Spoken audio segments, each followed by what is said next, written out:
What would surprise me is Iowa scoring against Michigan. Wolverines looks like we're up to 22 in most places, total of 35 here. I did have a play in this game. I do like the under 35.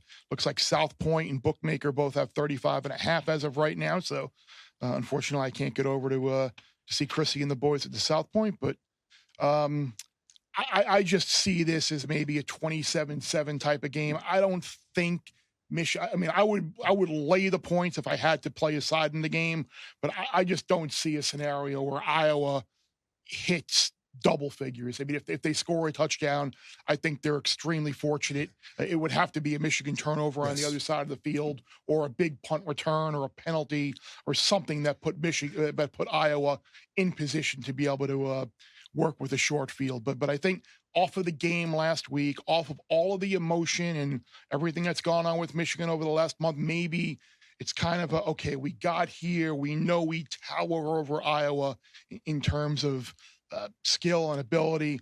We'll just go out. We'll just win the surest way, run the ball right down their throat, control the clock, and just get out of here safe with a nice, comfortable, easy win. So I like the under 35, and if I had to play aside, I'd lay the 22. Anything on this one, Will? No, I think you put it well, where it's like a golfer that's on the 18th hole. Just don't hit it in the water and you win the tournament. So run the ball, be conservative. That would keep the scoring down. That would lead you to the dog. That would lead you to the under. There's an under 7.5 first quarter, because the one thing that concerns me, if Iowa does get down 14-0, 17-0 pretty early, like we expect, you don't want a scenario where Iowa's throwing the ball to catch up, because that's where things can unravel. Pick sixes, that's where, strip sacks, that's where it can get a little wonky. Iowa's good against the run. They're good in the red zone defensively. So maybe they keep this game close for a half. So it would be under anything. It's not enough for me to take the points. If it keeps going up, maybe I just plug my nose and think about Iowa. That's not a pleasant way to spend your Saturday evening. They're rooting for Iowa, but I like your under angle though. We got to talk about the first half total, right? I mean, I'm going there. I'm betting under 0.5 in the first half. Do it. I'm doing total, it. I don't give a damn. We couldn't get Iowa to move the ball against Minnesota, Northwestern, Illinois, Nebraska. Now they got to face the best defense in the country. I mean, look, sure, Iowa could kick a field goal in the final minutes of the second quarter, and that could ruin my bet.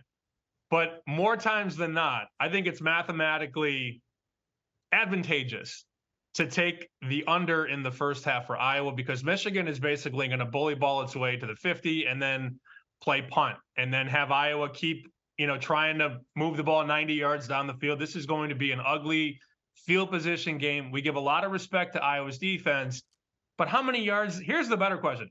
How many yards does Iowa have at the half? 28? Something like that. I mean, they can't throw it. They're not going to be able to run it. I feel bad for Iowa people, but this is such a step up in competition. And the West, I repeat, was horrible this year. I'm not too phased about a look ahead. Michigan's ready to go, guys. They're ready.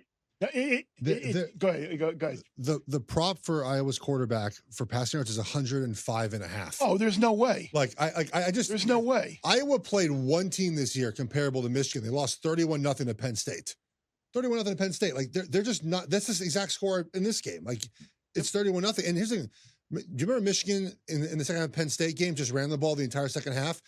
They're going to do the exact same thing here, because the worst thing that can happen for them is McCarthy throwing an interception. So worst thing that can happen, just run the football. Sammy's mentioned, and then just punt it back and play the field position game, because they're not going to score points. So, 24-0, 31-0, 27-0, 28-0. I would lay it with Michigan and take the under. I think both of those are going to happen.